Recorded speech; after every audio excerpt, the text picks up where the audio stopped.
마태복음 18장 23절에서 35절까지입니다. 저와 여러분이 한 절씩 교대로 읽으시겠습니다.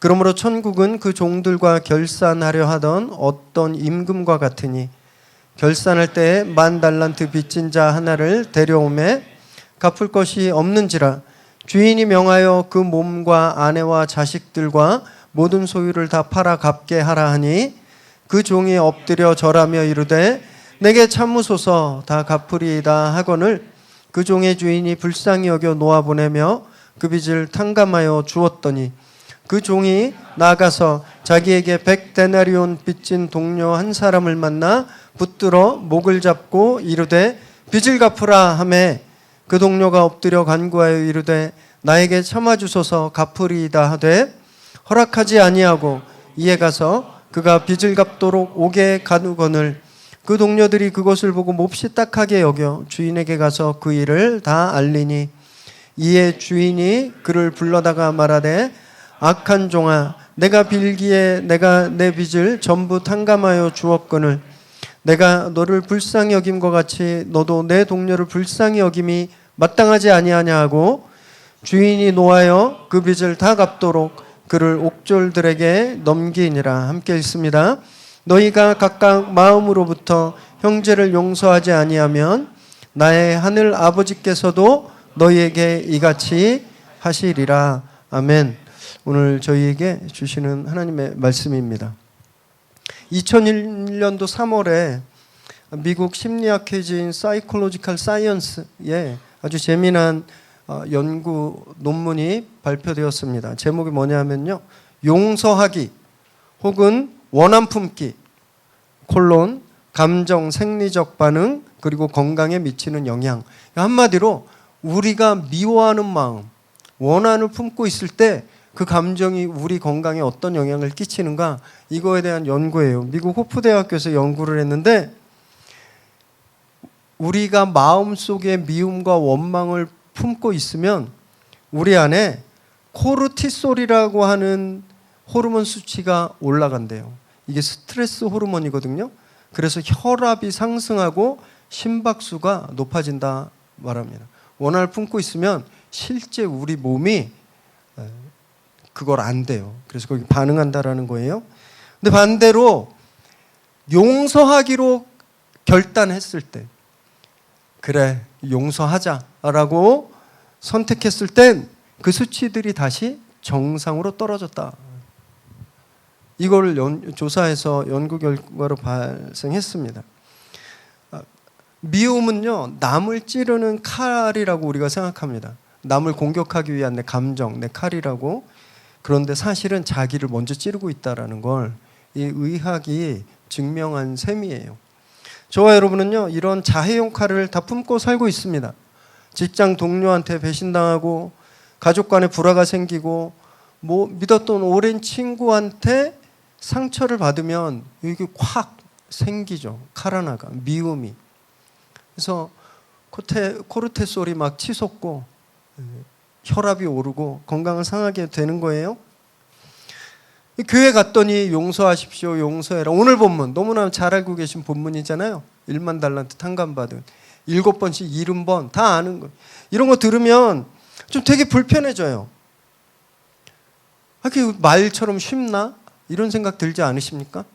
저가 그래요. 제가 이게 참 쉽나? 저도 목사지만 천사가 아니라 미운 사람이 있는데 설교 준비하면서 되게 괴로웠습니다. 용서하라니까. 진짜 용서하고 싶지 않은데 용서하라니까 괴로웠어요.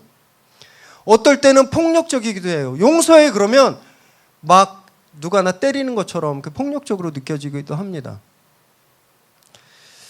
베드로가 이랬던 것 같아요. 베드로가 무슨 상황인지 모르지만 이때 그랬던 것 같아요. 우리 아까 뉴젠 설교 본문에서 21절에 보면요. 예수님한테 갑자기 선생님 내가 용서를 몇 번이나 해야 합니까? 뜬금없이 묻습니다. 어쩌면 그 다른 제자들 때문에 막 화가 좀 나 있지 않았을까요? 베드로가 약간 다른 제자들이 따돌릴 만한 그런 캐릭터예요. 혼자 맨날 잘난 척하고 앞에 막 앞뒤 안 가리고 나서고 막 큰 소리 뻥뻥 치고, 제자들이 아이고 저거 또 그런다 막 이렇게, 베드로가 그걸 듣고 막 화가 좀 나지 않았을까요? 내가 용서해야 되나 막 이렇게. 또는 예수님 당시 많은 사람들이 쫓아다니고 있었는데 다 선풀 다는 사람들만 쫓아다니는 거 아니었습니다. 악플러들도 쫓아다녔어요. 그래서 요즘 문제가 되고 있는 사이버 레카처럼 그냥 쫓아다니면서 예수님에 대해서 모욕하고 예수님의 제자인 베드로를 비난하고 막 이런 사람들한테 시달리다 보니까 베드로도 죽겠지 않았을까요? 화가 다 가뜩이나 찐 다혈질인 베드로가 화가 막 났을 겁니다. 근데 자기 딴에는 많이 참았을 거예요. 그래서 주님한테 묻는 거예요. 주님, 한 7번 정도면 되겠습니까? 자기 한 7번 정도 참은 것 같았거든요. 당시 유대 랍비들은요, 다른 사람을 용서할 때 3번이면 된다라고 말했습니다. 3번. 근데 이거 한 3번 정도 같은 잘못을 용서해 줘 보신 적 있으세요? 쉽지 않습니다. 똑같은 사람에게 똑같은 잘못을 3번 용서해 준다는 건 정말 쉽지 않은데, 그래서 유대 랍비들은 3번이면 된다. 4번째는 용서하지 마라. 안 그래도 돼. 이렇게 이야기했습니다. 그런데 베드로는 몇 번이라고 얘기하는 거예요? 7번. 자기는 진짜 자기가 생각해도 얼마나 훌륭했겠습니까? 그래서 예수님한테 칭찬을 기대했을지도 모릅니다. 베드로야, 너 어떻게 랍비들보다 더 참을 줄 아네? 7번이나? 그럼 됐지. 이렇게 칭찬을 받을 줄 알았는데 주님이 22절에서 엄청난 충격적인 말씀을 하세요.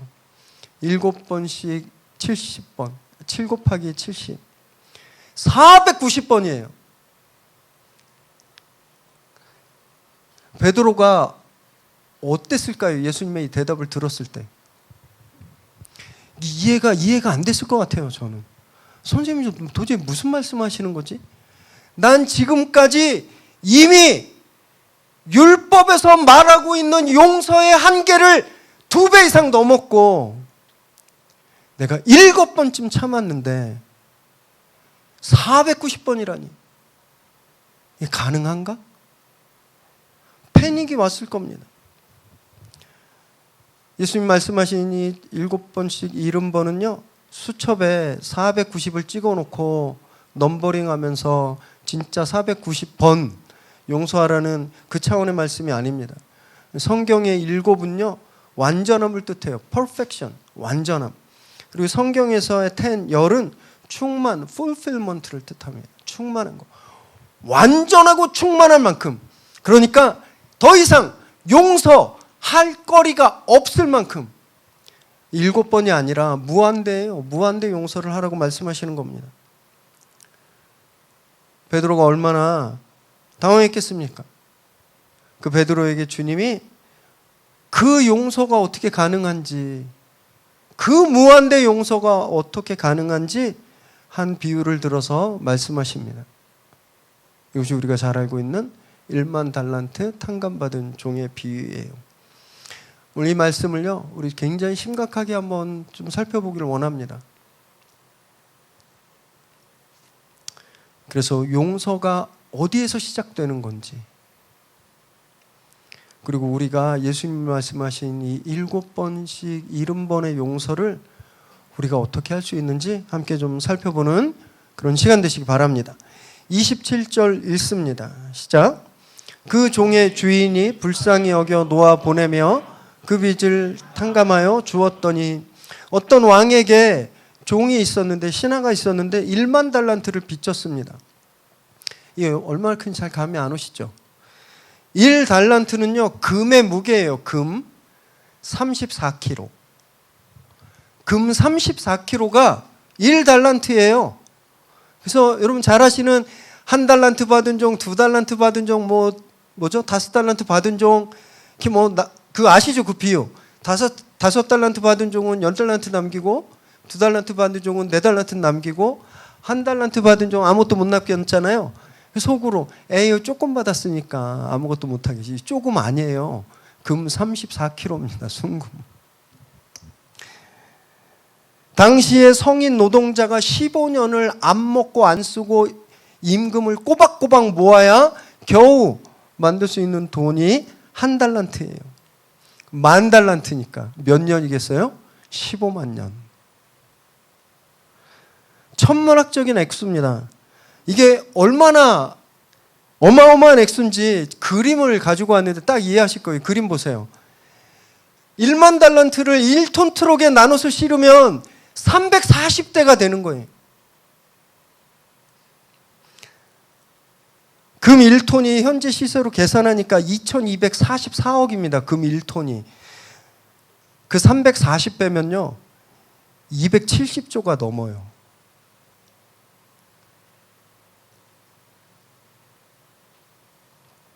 도저히 갚을 수 없는 금액입니다. 1만 달란트가 이런 금액이에요. 가끔 마통 몇 배 끌어 써도 그거 갚기가 얼마나 힘드셨어요. 1,000만 원도 아니고 1억도 아니고 270조. 자기 가족을 다 팔아도 갚을 수가 없어요. 이 사람이 할 수 있는 건 비는 것밖에 없었습니다. 살려주십시오. 그래서 빌었어요. 근데 정말 말도 안 되는 엄청난 은혜가 이 사람에게 임하는데 왕이 이 사람이 불쌍해진 거예요. 그래서 아무런 조건 없이 이 빚을 다 탕감해 줍니다. 아무 노력하지도 않았어요. 뭐 제가 그럼 플랜을 짜서 뭐 제가 다 변제하겠습니다. 이때는 이거 하고 저땐 저거 하시면 각서 쓰고 이런 거 안 했습니다. 그냥 살려달라 그랬어요.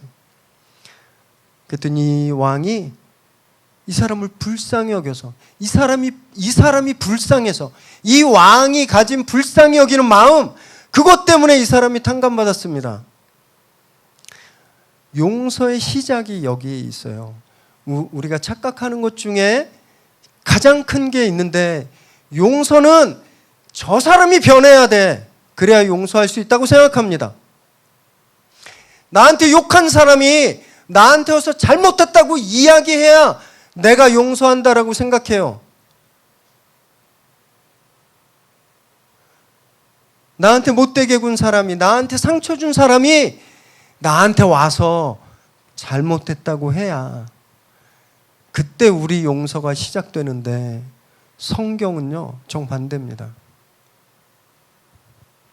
성경은 이 사람이 아무것도 안 했는데 왕의 마음에서 먼저 용서가 시작됐어요.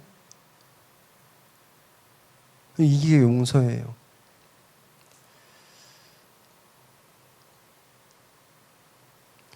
아까도 말씀드렸지만 설교 준비하면서 너무너무 잘하는 이야기인데, 눈 감고도 할 수 있는 이야기인데 너무 불편해졌어요. 아니 내가 왜 먼저 용서를 해야 되는데, 사과받아야 되는데, 그게 내 마땅한 권리인데, 내가 피해를 입었는데 내가 왜 먼저 용서를 해야 되는 마음을 품어야 되냐고요. 너무 억울하고 손해보는 것 같았어요. 그런데 여러분, 그 억울함과 손해 때문에 내가 살았다는 걸 깨달았습니다. 예수님이 당하셨던 그 억울함, 예수님이 당하셨던 손해, 내가 주님 앞에 뭘 한 게 없었어요.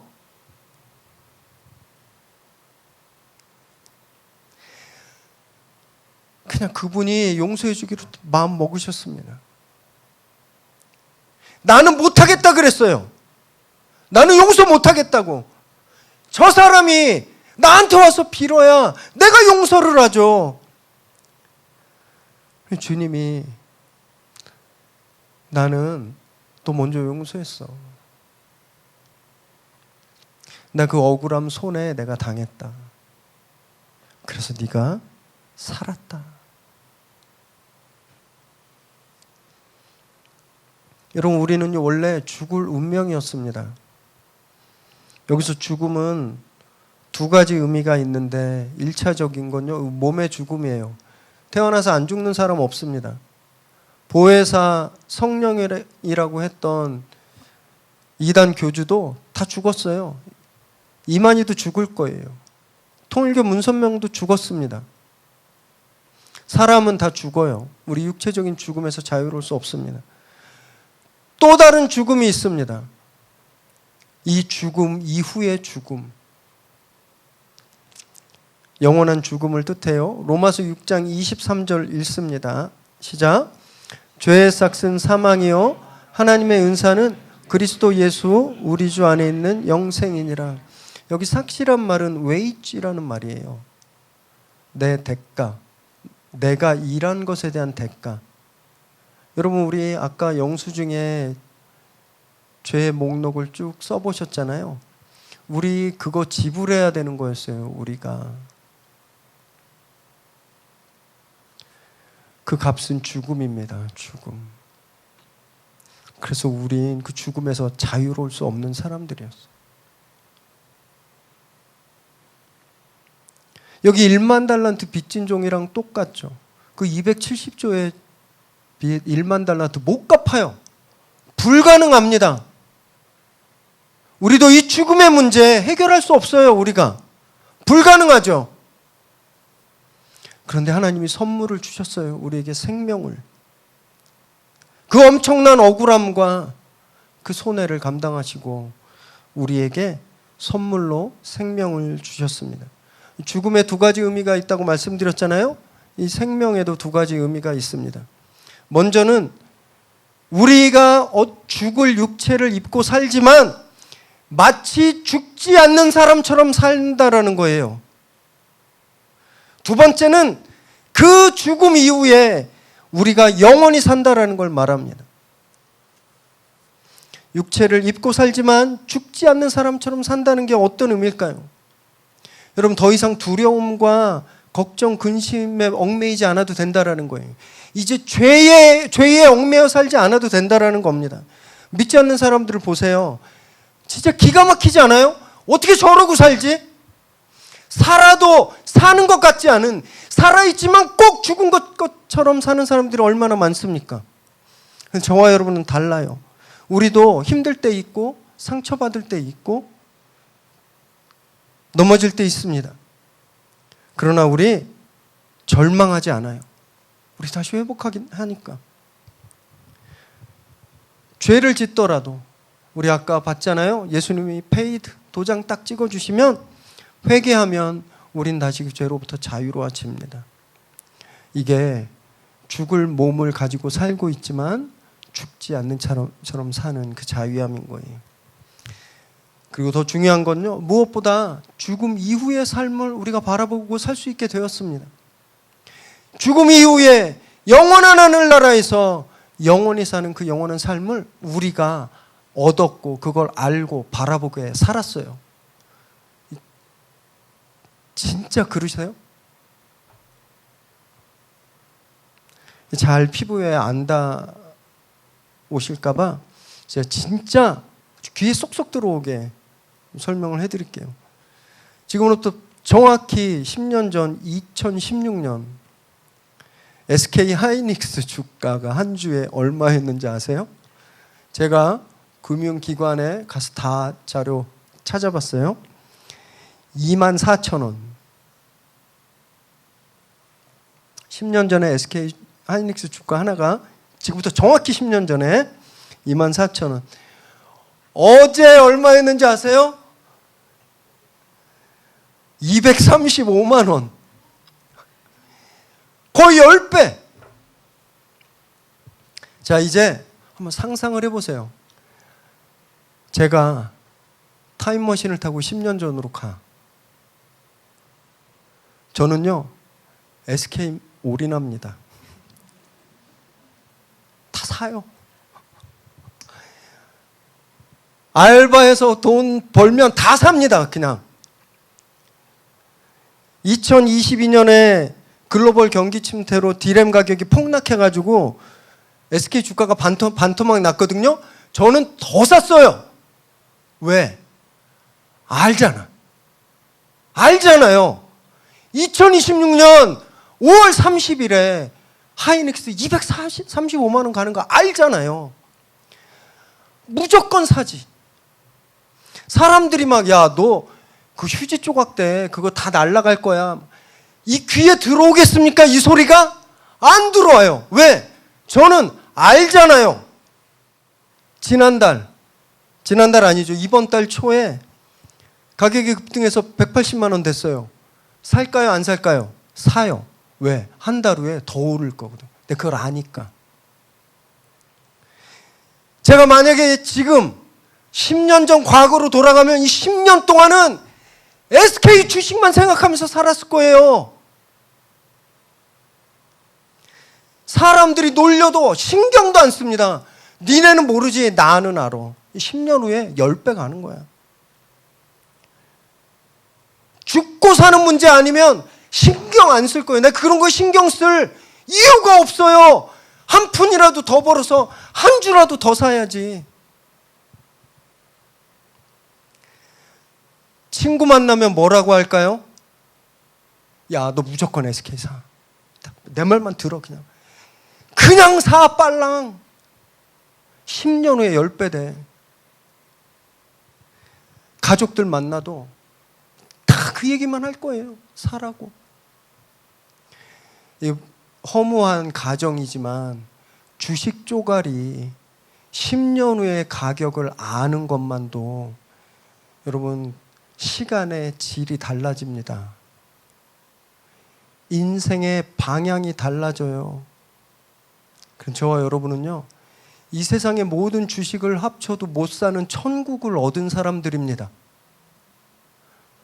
우리 그 약속을 받았어요. 예수님이 성경에서 말씀하셨어요. 그날이 언제인지 모르지만 천국이 너희 것이다라고 말씀하셨습니다. 겨우 주식 10배 오르는 거 알고 있는 사람이 10년 동안 그거에 올인하며 살았다면 어마어마한 세상, 이 세상과는 비교할 수 없는 그 찬란하고 그 가슴 뛰고 그 기쁨이 가득한 그 나라가 내 거라는 걸 아는 사람은 어떻게 살아야 될까요? 그 기쁨이 없는 건요, 그걸 모르거나 못 믿는 겁니다.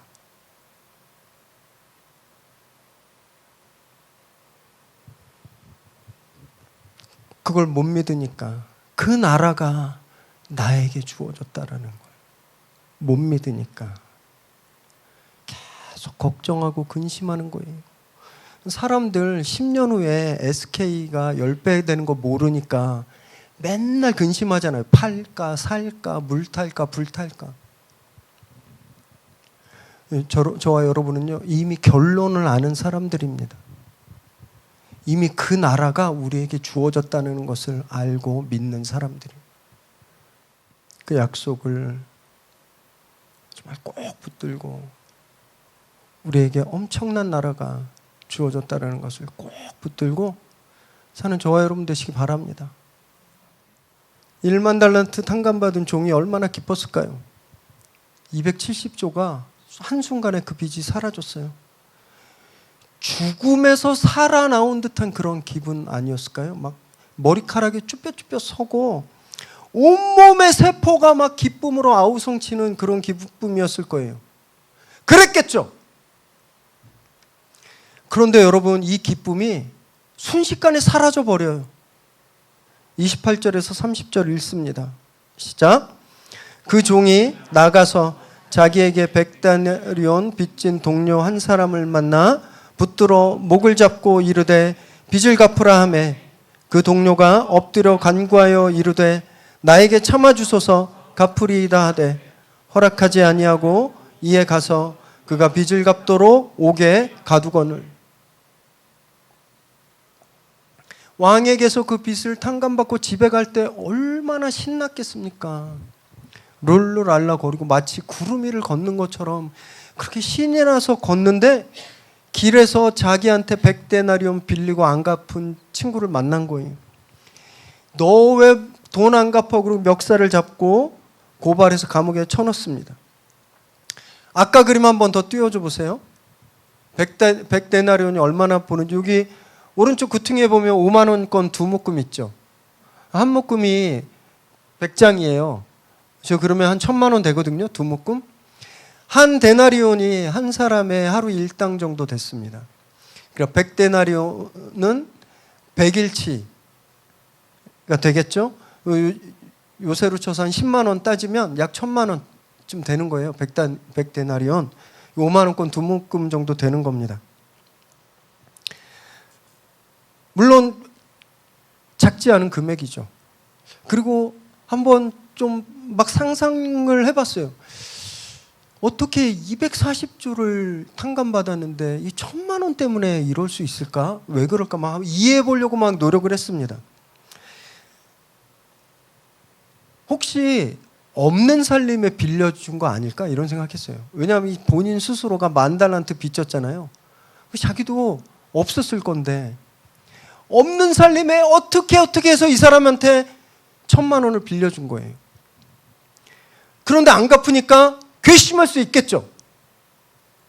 내가 진짜 안 먹고 안 입고 자식 학원비도 못 주면서까지 1000만 원을 빌려줬는데 네가 어떻게 나한테 안 갚어? 화날 수 있잖아요.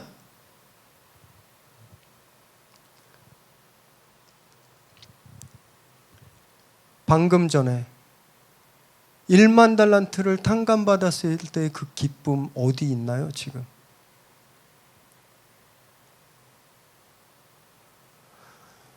여러분 270조 로또를 맞으면 1000만 원은요 껌입니다. 껌. 저는 그냥 안 사지만 제가 맞으면 다 1000만 원씩 드릴 거예요. 막 우리 성도님들 뭐 그냥 껌 사 드세요 막 이러면서. 너무 못됐죠. 우리 이 비유를 읽을 때마다 어떻게 이런 사람이 있나. 이러니까 지옥까지. 이런 사람들은 지옥가라고 말하는데요. 너무 무서운 거, 우리가 이 사람 같을 때가 너무너무 많아요. 너무너무. 호의가 계속되면 권리인 줄 안다. 이런 말 많이 들어보셨죠? 이거 격언이 아니라 부당거래에서 나온 대사예요. 근데 이게 너무 많이 격언처럼 쓰여요. 영어에도 비슷한 표현이 있는 거 아세요? Take kindness for granted. 번역하면 친절을 당연히 여긴다. 이런 뜻입니다. 또 다른 거는요. Familiarity breeds contempt. 친숙함이 무례함을 낳는다. 이게 같은 말이에요. 한두 번 도움을 받으면 너무 고마워하는 마음이 생겨요. 근데 이게 계속되잖아요? 당연하게 여기는 거예요. 예외 없습니다. 저희들 다 그래요. 나중엔 왜 안 도와주냐고 화까지 내는 우리 그런 사람들이에요. 집에서 아이들한테 한 달에 10만 원씩 계속 용돈을 줘보세요. 그리고 한 5달쯤 후에 용돈 안 줘보세요. 그럼 얘가 어떻게 하는지 아세요? 왜 용돈 안 주세요? 그래. 그거 원래 지 거 아니에요. 내가 준 선물이지. 처음에는 감사하는데 그 감사가 계속 쌓이다 보니까 내가 마땅히 받아야 될 권리구나 생각하는 거예요. 원망만 남는 겁니다. 그래서 이 사람을 이해해 보기로 했어요. 이 사람도 그런 거 아닐까? 방금 전에 엄청난 은혜를 입었는데 이게 너무 당연하다고 여긴 거 아닐까? 내 권리다. 나 이제 용서받았으니까 내 권리다라고 생각하는 거 아닐까? 그러니까 원망이 나오는 거예요. 100데나리온 안 갚은 친구한테. 은혜를 권리라고 착각하잖아요. 기쁨은 즉시 사라지고요. 원망만 남습니다. 그리고 그 결과는 너무 비참해져요. 32절에서 34절 우리 읽습니다. 시작. 이에 주인이 그를 불러다가 말하되 악한 종아 내가 빌기에 내가 내 빚을 전부 탕감하여 주었거늘 내가 너를 불쌍히 여김과 같이 너도 내 동관을 불쌍히 여김이 마땅하지 아니하냐 하고 주인이 노하여 그 빚을 다 갚도록 그를 옥졸들에게 넘기니라. 이 소식을 들은 왕이 막 노발대발한 거예요. 다시 불러와서 그를 감옥에 가둡니다. 이 사람을 감옥에 가둔 이유는 돈을 받아냈다는 받으려고 한 게 아니에요. 자기는 거저받았는데, 불쌍히 여김의 은혜를 받았는데 왜 너는 그 불쌍히 여기는 은혜를 베풀지 않았느냐? 이것 때문입니다. 더 간단하게 말씀드리면요, 너 용서받았으면 용서해야지. 너 은혜 입었으면 은혜를 베풀어야지. 그래서 은혜는요, 고인물이 아닙니다. 내가 받은 은혜는 내 안에서, 내 삶에서만 고이는 게 아니에요. 흘러가야 되는 거예요. 흘러가야 됩니다. 그러지 않으면 원망만 나오고 이런 비참한 결과를 맞게 되는 겁니다. 그래서 우리 한번 생각해 봤으면 좋겠어요. 내가 받은 은혜는 지금 흐르고 있나? 여러분, 우리 다 죽을 뻔했는데 예수님의 은혜로 살아났잖아요. 우리 영원히 죽을 운명이었어요. 근데 살았어요. 내가 한 거 아무것도 없습니다. 내가 한 게 아무것도 없어요. 제가 무슨 9년간 이 개척교회를 열심히 해서 받은 거 아닙니다. 제가 도덕을 잘 지키고 법을 잘 지켜서 받은 거 아니에요. 제가 무얼 하기도 전에 저하고 상관없이 그분이 저를 일방적으로 불쌍하게 여겨주셔서 해주신 거예요. 오직 전적인 그분의 은혜입니다. 우리 그 은혜 받았잖아요. 여러분, 이 은혜가 지금 흐르고 있나요?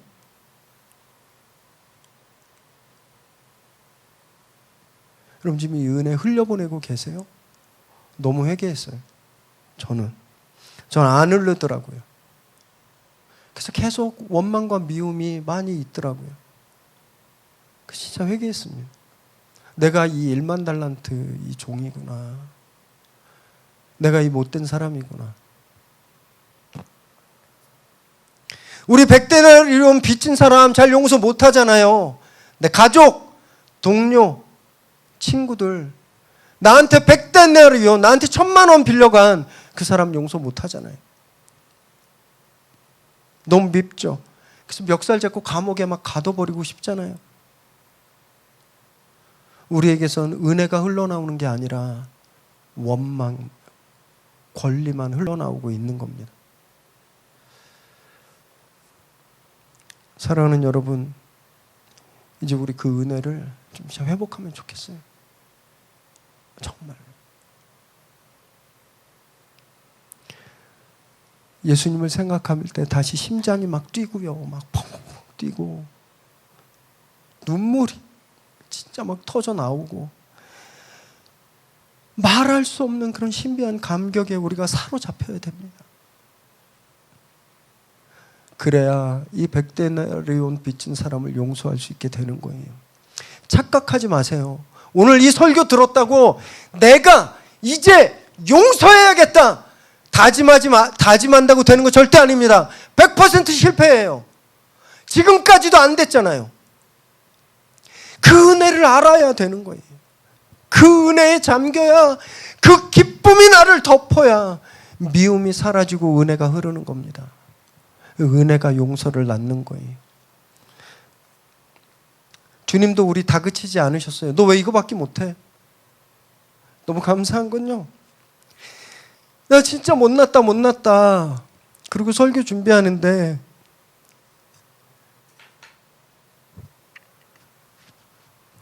주님이 너 뭐 하려고 그러지 말고 그냥 내 은혜 안에만 있어.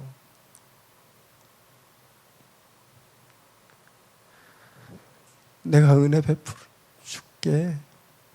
너 그냥 내 은혜 안에만 있어. 말씀하시는 거예요.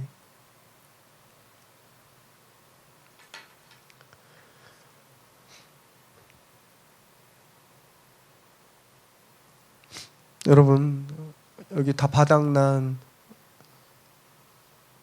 뱅크가 있잖아요. 여기 은혜가 원래 다 차 있어야 되는데 다 바닥났어요.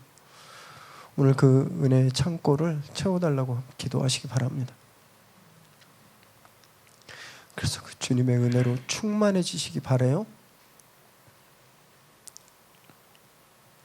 그래서 정말 미움으로부터 자유하고 원망으로부터 자유한 그런 복된 삶을 사는 저와 여러분 되시길 주님의 이름으로 축원합니다. 기도하겠습니다.